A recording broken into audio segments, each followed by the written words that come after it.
この町の掟破るバカと女大事にしねえクソ野郎ってな、どっちも大好きなんだよ。俺らはすごーく死ぬほど。だからまあなんだ。 Halo semuanya, gimana pun kalian berada, mau di Mars, di bulan, di mana aja. Gimana kabar kalian? Semoga sehat-sehat aja ya. Ini episode perdana channel Vinime dan akan menceritakan alur anime yang berjudul Gangsta yang dirilis pada tahun 2015. Mungkin dari kalian ada yang sudah tahu animenya, tapi barangkali kalian mau nonton kembali animenya. Yuk, mari kita simak bareng-bareng. Anime ini mengisahkan tentang duo handyman atau tukang serba bisa, atau disebut juga Benria. Di sebuah kota bernama Ergastulum. Kota ini adalah kota tingkat kriminal tinggi dan banyaknya mafia. Jadi, pekerjaan mereka kebanyakan menghadapi para gangster dan para mafia. Kita langsung ke alur ceritanya. Semoga kalian suka dan enjoy the video. 諦めてちょうだい。 Dimulai dari memperlihatkan seorang handyman, yaitu Nicholas, atau biasa disebut Nick. Dia adalah mantan seorang pembunuh bayaran, meskipun mempunyai kekurangan yaitu tunarungu. Tetapi, hal itu tidak menghalangi Nick untuk mencincang tubuh lawannya dengan pedang andalannya. Dan partner satunya bernama Warwick. Dia juga mempunyai kekurangan, yaitu kehilangan sebelah bola matanya saat dia remaja. Di sisi lain, Nick sedang melihat seorang wanita yang dipaksa dan disiksa oleh anak buah bosnya untuk bekerja lebih giat sebagai wanita bayaran atau biasa disebut PSK. Dan wanita itu bernama Alex. Tak lama kemudian, ada klien menelpon untuk meminta mereka membereskan para benda andalan yang mengganggu. Dan asupan adrenalin pun dimulai.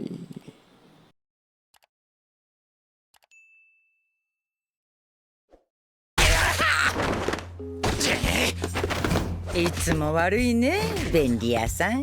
これ Kita beralih ke scan di mana yang menyewa Nick dan Warwick ternyata adalah seorang nenek tua yang meminta bantuan karena ada yang mengganggu usaha warungnya.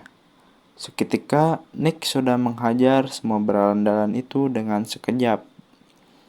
Setelah pekerjaannya telah selesai, Nick dan Warwick menerima pembayarannya, dan Nick merampas uang dari para berandalan itu. Di saat Nick dan Warwick hendak pergi, tiba-tiba muncul Alex dari sebuah gang dengan penuh darah di wajahnya. Ternyata dia sedang melayani pelanggannya, tetapi Alex menggigit kemaluan pelanggannya itu karena dia terpaksa melakukan pekerjaan itu. Dan si nenek pun memarahinya agar tidak selalu mangkal di dekat warungnya, karena warung si nenek jadi sepi dan terganggu. 父でけえ。 Nick yang tak tega melihat Alex penuh dengan darah melemparkan kain untuk mengelap darahnya dan lalu pergi.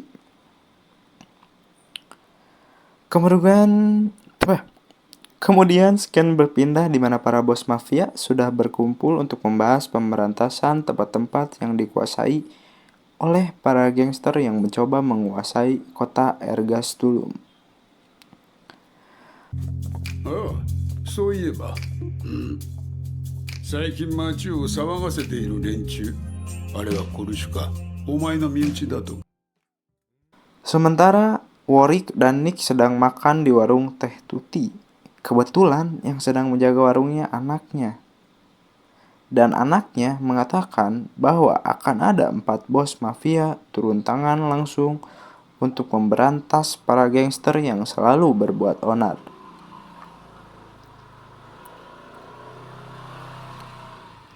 Lalu setelah makan, Nick dan Warwick bertemu Inspektur Chad. Chad adalah seorang polisi, dan dia yang selalu memberi pekerjaan kepada Nick dan Warwick untuk memberantas para gangster, karena Nick dan Warwick bukan kriminal biasa.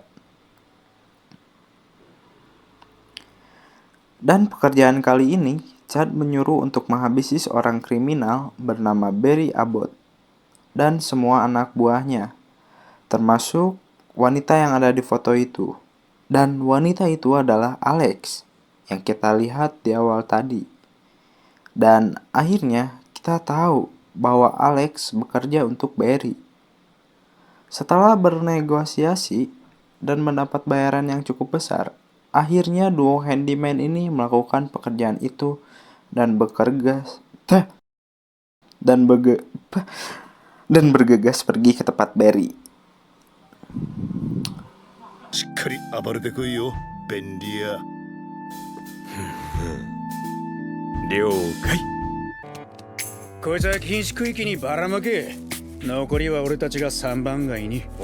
Singkat cerita, Barry dan para anak buahnya merencanakan pergi untuk mengedarkan narkoba di distrik para bos mafia.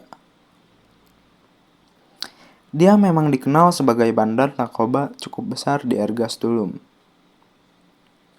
Sementara dari atas gedung, Nick sedang mengawasi Barry dan bersiap untuk menyerang seorang diri tanpa Warwick. Dikarenakan Warwick sedang bertemu dengan Alex dan mengobrol dengan Alex untuk pertama kalinya, Alex membicarakan tentang dirinya bahwa dia terpaksa bekerja untuk Barry karena Alex tidak mempunyai tempat tinggal, dan itu alasan mengapa Alex menjadi seorang PSK. Lalu Warwick pergi dan meminta maaf kepada Alex karena Barry tidak akan kembali.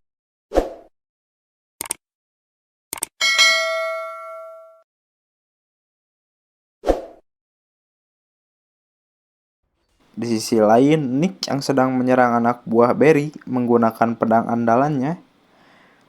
Di hadapan Nick, anak buah Barry tidak ada apa-apanya. Barry kaget dan takut melihat bahwa Nick adalah seorang kriminal yang menggunakan liontin. Dan dia pun langsung melarikan diri. Di saat Barry terpojok, dia melakukan negosiasi kepada Nick, padahal Nick tidak bisa mendengarnya dan mengabaikan perkataan Barry.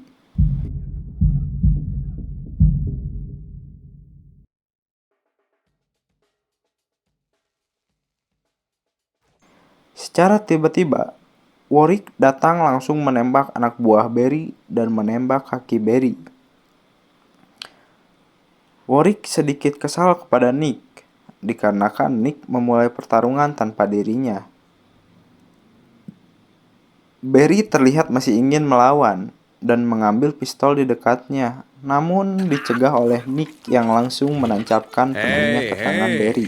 輝くな輝くな。この町の掟破るバカと女大事にしねえクソ野郎ってな、どっちも大好きなんだよ。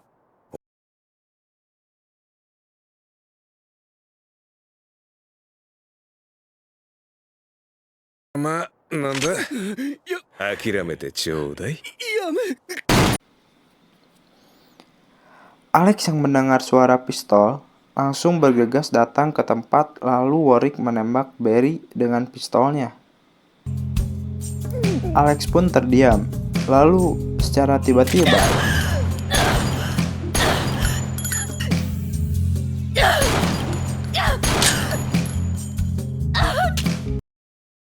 Alex mengambil pistol dan menembaki Barry yang telah mati dengan penuh emosi dan dendam.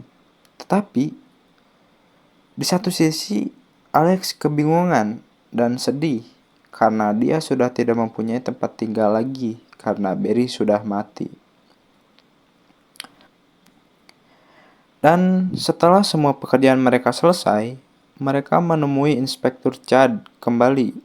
Dan Inspektur Chad marah karena melihat Alex bersama Nick dan Warwick. Di saat Chad sedang memarahi mereka, tiba-tiba Nick memarahi balik Chad dan menendang mobil. マフィアどもが見逃すはずがねえ。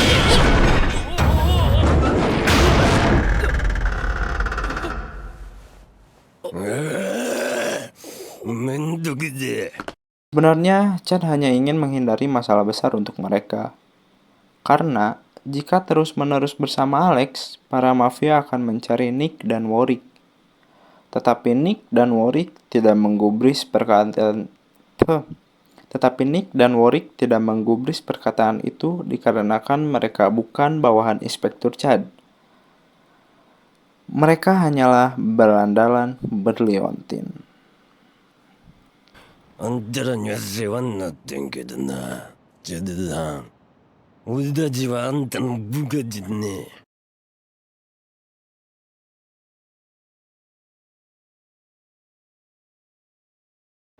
たまにはわがまま聞いてくれねえと、次はその頭刑事ばっちまうかもしんねえよ。 Warwick pun tanpa berbasa-basi mengajak Alex untuk bergabung dengannya menjadi asisten mereka dalam melakukan pekerjaannya.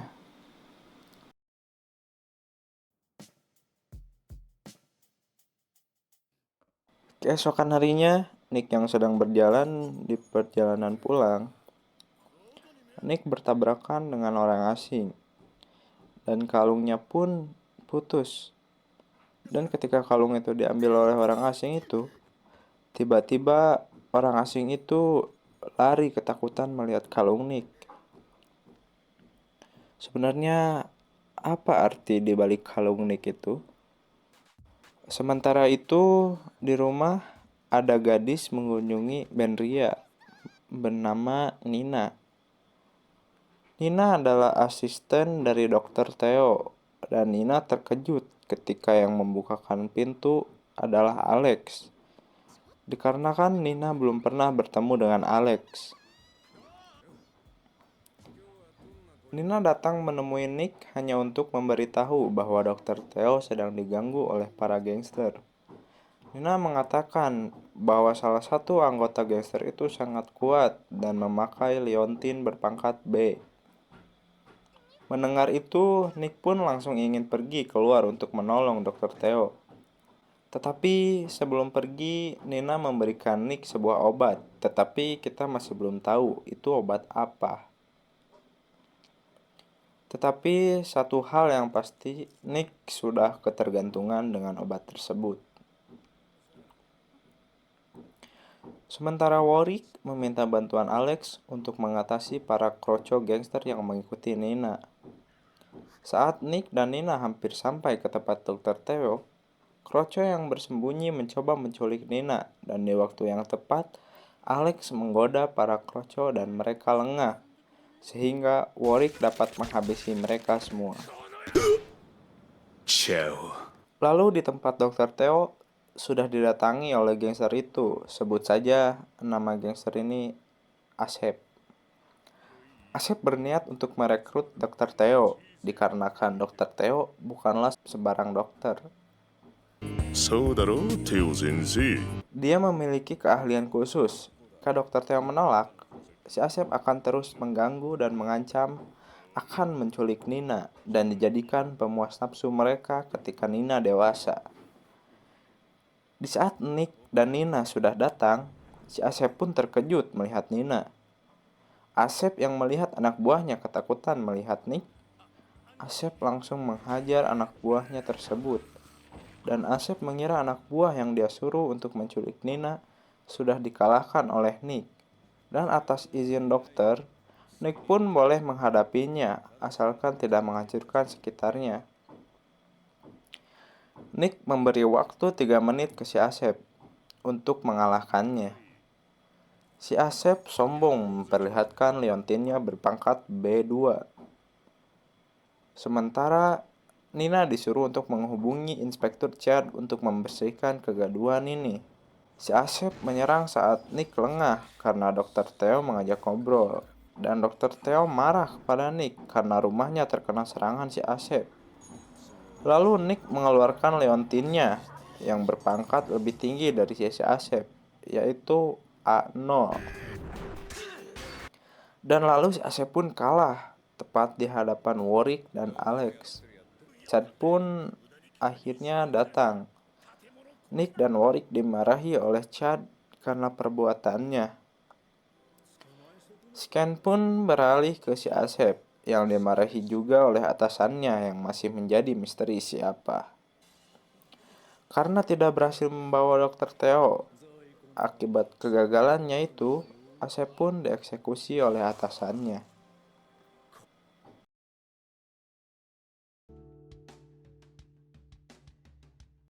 Singkat cerita, Nick yang sedang berganti pakaian tak sengaja memperlihatkan tato tribalnya yang saat itu Alex sedikit terkejut melihatnya. Tetapi arti dari tato tersebut masih menjadi teka-teki. Sementara, Warwick meminta Alex untuk menemani Nick mengantarkan barang yang dititipkan Dr. Theo dan menyuruh dia membelikan sebungkus rokok ke warung si nenek. Setelah mereka berdua pergi, Warwick menerima telepon dari tantenya, mengajak untuk mantap-mantap karena si Warwick ini juga ternyata seorang gigolo. Buat yang gak tahu gigolo, ya searching aja di Google ya. Oke, lanjut. Dan Nick pun sampai di rumah-rumah untuk mengantarkan barang-barang tersebut, lalu pergi ke warung si nenek untuk membelikan Warwick rokok. Dan Alex tak sengaja melihat foto seorang remaja di koran karena kasus yang belum terpecahkan. Atas kasus pembantaian dan penculikan di keluarga Angelo pada 22 tahun yang lalu, dan sekarang usia remaja itu sudah 35 tahun. Alex sekilas melihat remaja itu mirip dengan Warwick.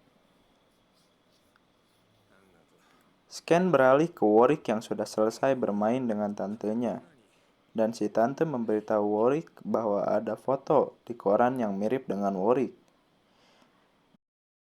Ketika mereka bertiga sudah berkumpul dan membagikan barang tersebut, untuk apa maksud dari obat tersebut nanti dijelaskan di video ini. Makanya tonton terus channel ini. Oke, lanjut.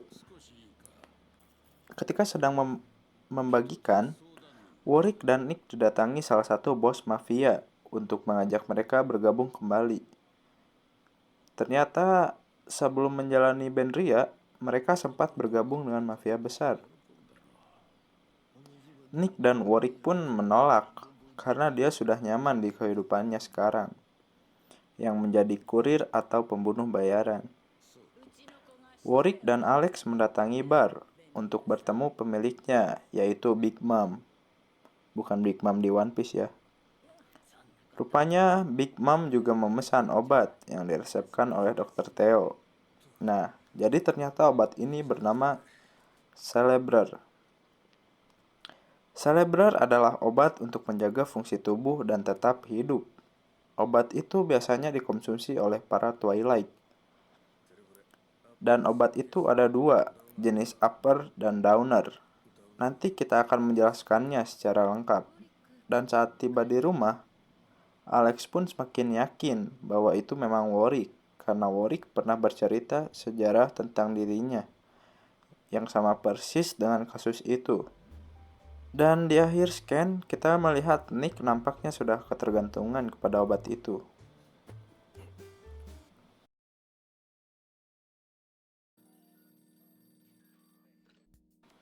Scan diawali dengan diperlihatkan Warwick dan Nick ditangkap oleh Inspektur Chad. Lah, kok ditangkap, Min?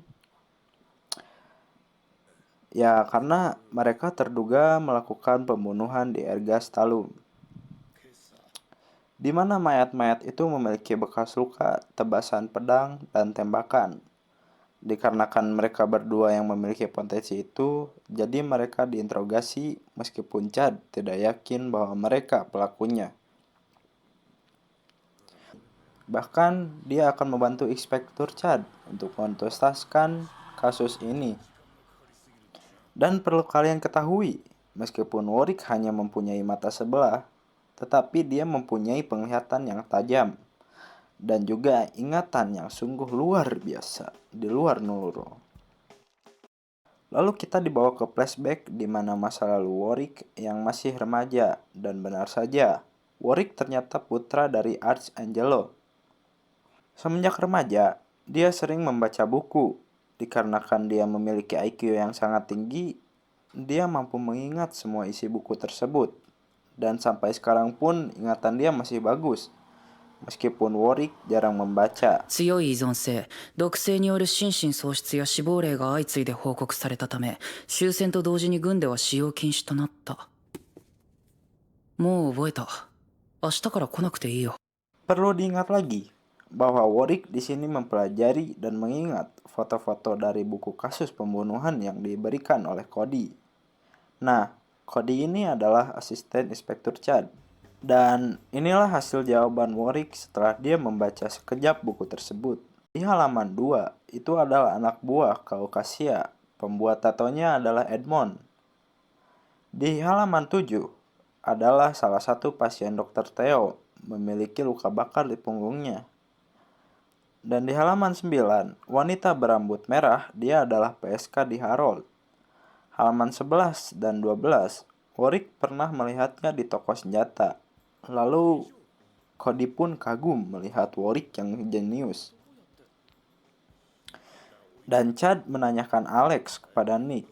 Lalu Chad menyuruh Nick untuk menyingkirkan Alex sebelum nasib Alex sama seperti Veronica. Dan kita masih belum dijelaskan siapa Veronica. Tunggu saja jawabannya. Oke, lanjut. Sementara di rumah, Alex yang sedang kepikiran kata-kata si nenek warung untuk tidak bersama Warwick dan Nick karena si nenek tua tahu cerita sebelumnya. Pada waktu itu ada seorang wanita yang bersama Nick dan Warwick, tetapi nasibnya wanita itu sungguh sial. Untung saja tidak sampai terbunuh. Nah, di sini besar kemungkinan wanita yang disebut si nenek adalah Veronica. Sehingga membuat Alex merencanakan bahwa ia akan pergi dari Nick dan Warwick. Sementara itu, dia selalu dihantui oleh sosok Barry yang sudah mati, membuat ia tambah yakin untuk pergi dari masalah ini. Kembali ke kantor polisi, Inspektur Chad mendapat telepon dari bos mafia, yaitu Danny.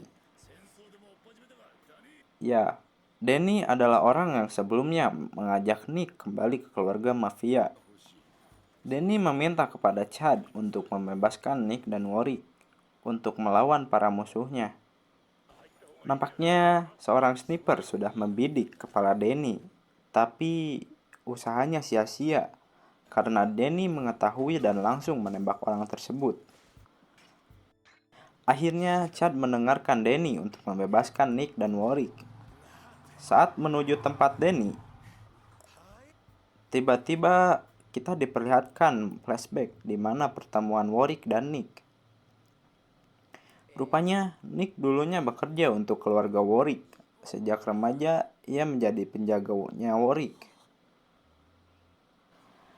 Kembali ke kota Ergastalum, terlihat asisten Danny yang bernama Daniel.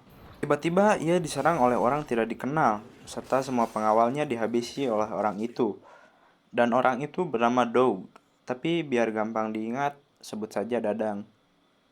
Kemudian dia pergi, dikarenakan tujuan dia hanyalah menangkap dan membawa Danny.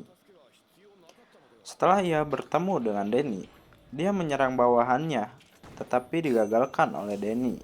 Untungnya tembakan Danny hanya terkena jaketnya. Lalu dia pun mengamuk membantai satu persatu anak buah Danny. Dari kejauhan ada orang yang mengintai Danny untuk membunuhnya. Dan tiba-tiba Warwick datang menghabisi salah satu dari mereka. Lalu yang satunya diinterogasi oleh Warwick dan diancam untuk mengorek informasi perihal siapa yang menyuruh mereka. Sementara Nick melihat Danny sedang diserang oleh si Dadang. Dia pun langsung bergegas menuju Danny.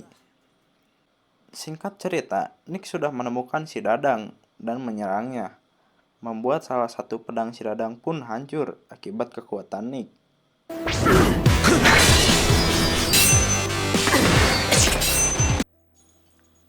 Dan di akhir kita diperlihatkan bahwa tingkat si Dadang dan Nick itu sama, yaitu A0.